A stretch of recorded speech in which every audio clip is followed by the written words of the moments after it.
It's the 2024 Miss Laoag Preliminary Competition, brought to you by the City Government of Laoag, headed by Honorable Mayor Michael Marcos Kion, with the support of the Sangguniang Panlungsod, headed by Honorable Ray Carlos Farinas.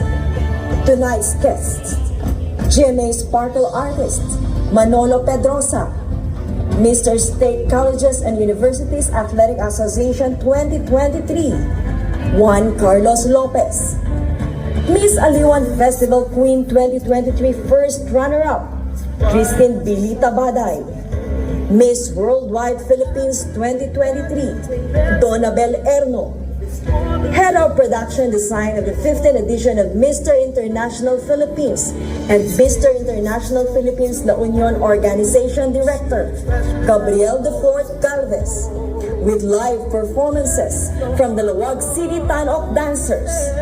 Your hosts, Benj Granada and Maria Alpayamen.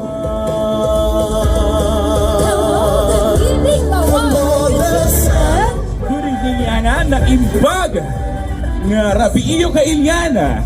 Happy Pamulinaw and Fiesta, Laoag City!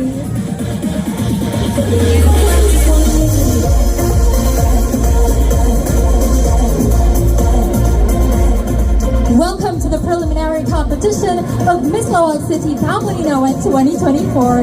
Benj, that was indeed a spectacular performance from our candidates, right, Benj?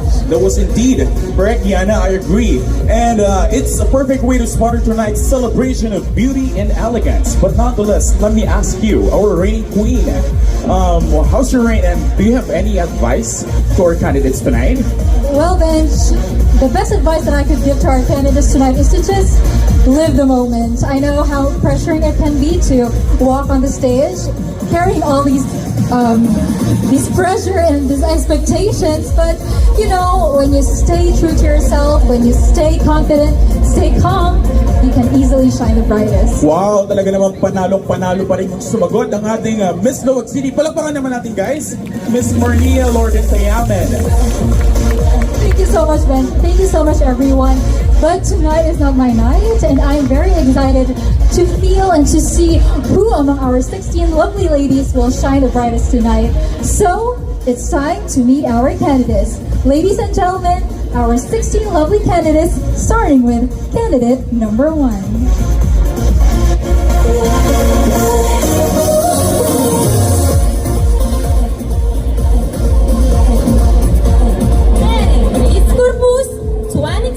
Representing Ilocos Norte Water District.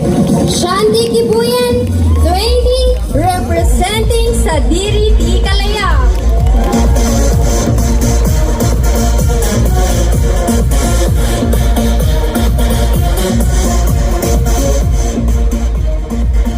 Ruth Ariane Romeo, 20, representing Bergen Go. Alcaya Alcanzar, 18, proudly representing MA Shopping Center.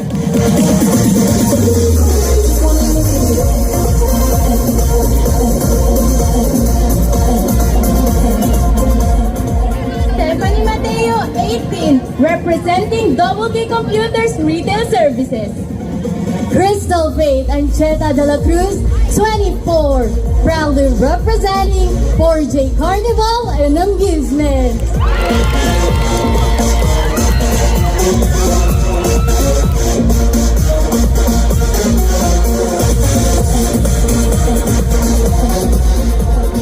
Beatrice Emily Valera Malong, 19, District 1 Super Club. Hannah Deo Bayudan, 22, representing Northwestern University.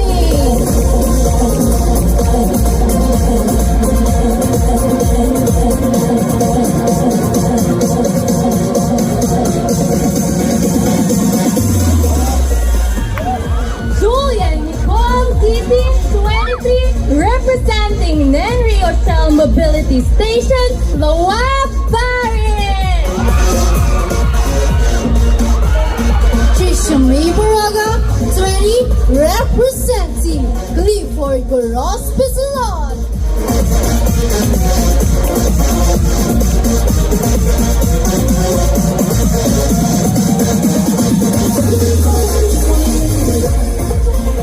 Ian Calidara, 18, representing Ilocos Norte College of Arts and Trade.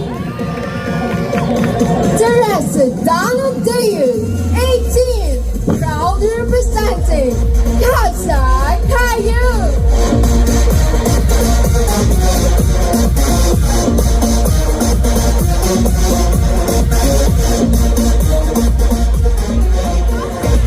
Ruby Lumadip, 23, representing Sisig Pares. Venus Fernandez, 23, proud to represent L Construction and Development Group.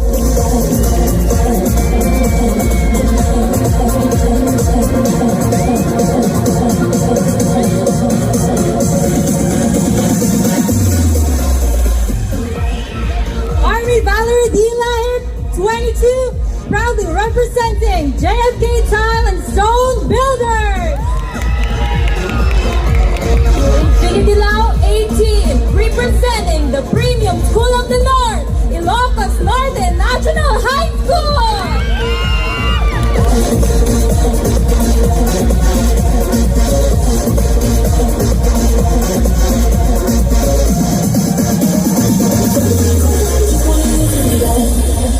There you have them, ladies and gentlemen, the 16 eye-catching candidates in their individual introduction of themselves. May we give them a big round of applause, please? Parang may energy ng crowd natin. Isa pa, may we give them a round of applause, please? Yona! And for the information of everyone, just this afternoon, the competition already started with our 16 lovely candidates have undergone a closed-door interview with our selection panel. That was the time when our candidates had the chance to prove themselves worthy and deserving to have a spot in the semifinals. Yes, Bish, you're definitely right. And for our selection panel to choose the best among our 16 beautiful candidates to be in the top 10, they must have exuded the best to answer all the questions that truly test their mental and verbal ability. I know you're all excited to see more of our candidates' performance. However, we have to cut your excitement for the meantime and invite you to watch this.